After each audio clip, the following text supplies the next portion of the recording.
In this temporary world, a Muslim who understands what his purpose is and strives, does his best to fulfill that purpose, is one who is very fortunate. Because there are so many Muslims out there that perhaps they know what their purpose is, but they don't fulfill it. They know that I'm going to die one day. My purpose here is to only worship Allah subhanahu wa ta'ala, to keep His limits. Regarding keeping the limits and those who break the limits, listen to this thought-provoking and blessed hadith.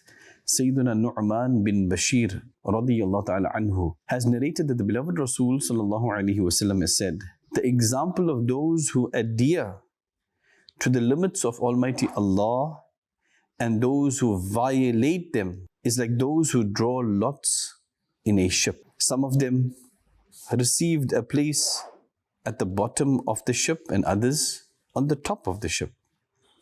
Those at the bottom had to go to those on the top for water. This troubled those at the bottom.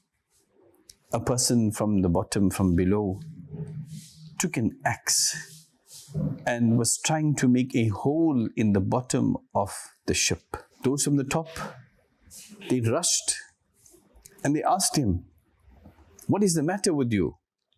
He replied, "You had faced a lot of difficulty because of us, that every time we are coming up to you to get water, and we cannot survive without water. If they take hold of his hand, if they stop him from what he is doing, they will save him and themselves as well.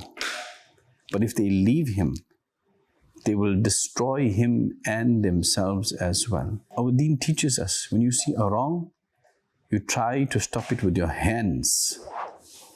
If that's not possible, then with your tongue. And if that too is not possible, then you must know in your heart that this is sinful, this is wrong. وَذَلِكَ أَضْعَفُ الْإِيمَانِ, and that is the weakest part of faith. We can't do anything, we can't say anything.